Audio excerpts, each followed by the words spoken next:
ដំបងយើងរៀនអំពីទីសឹងមូនេះយើងបកប្រែថាភ្ជុញជាអ្នកនៅក្នុងភាសាចិនគឺមានទាំងអស់23តួ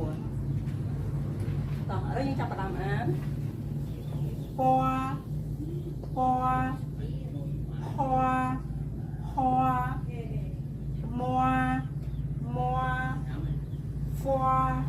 មា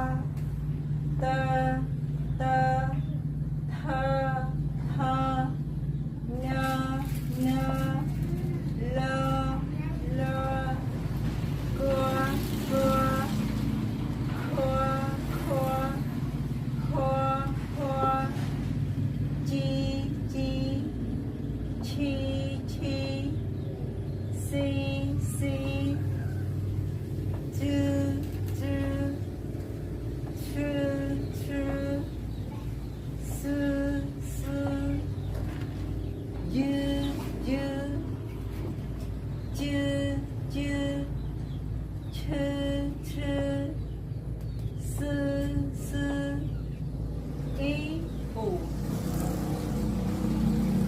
ែខ្ញុំចង់បញ្ជាក់អ្នកទាំងអស់គ្នាតើតើនឹងសូរសំឡេងភ្ជុញជាអ្នកចំនួន3ដែលមានភ្ជុញជាអ្នក3ទៀតដែលមានអក្សរ ZA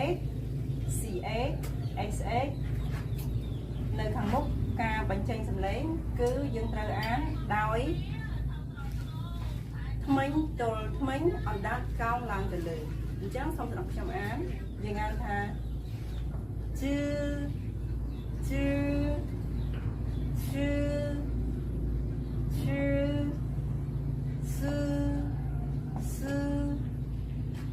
ចំណែកភ្ជុញជាអ្នកខាងនេះដែលមានអក្សរតែមួយតួគឺយើងអានធម្មតាចាគឺយើងអានថាជឺឈឺ